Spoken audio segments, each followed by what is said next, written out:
Station Ghanpur BRS MLA Rajaiah MLC Kadiyam Srihari మధ్య మాటల యుద్ధం కొనసాగుతోంది.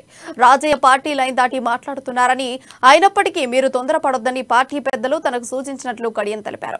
అందువల్లే తాను రాజయ్యపై ఎలాంటి విమర్శలు చేయకుండా ఊరుకున్నట్లుగా చెప్పారు.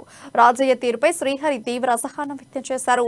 తనపై చేసిన విమర్శలపై వివరణ ఇచ్చుకోకపోతే ప్రజలు తనను అపార్థం చేసుకుంటారనే ఉద్దేశంతోనే అసలు విషయం చెబుతున్నా అంటూ కడియం వివరించారు. తన తల్లి కులం తన కులం గురించి ఎమ్మెల్యే మాట్లాడటం దారుణమని కడియం అన్నారు. పత్రికలలో వచ్చిన విషయాలన్నింటినీ కూడా నేను కొంత బాధపడ్డాను.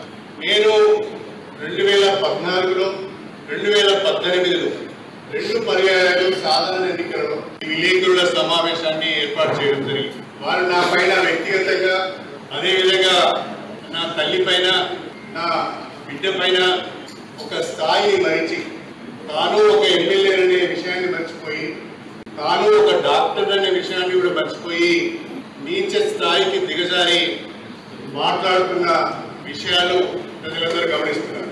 7వ తారీఖు నాడు తాటికొండ గ్రామంలో మాట్లాడినప్పుడు అవన్నీ కూడా వివిధ ఛానల్స్ ద్వారా మరుసటి రోజు పత్రికలలో వచ్చిన విషయాలన్నింటినీ కూడా నేను కొంత బాధపడ్డాను. నేను 2014లో 2018లో 2 పర్యాయాలు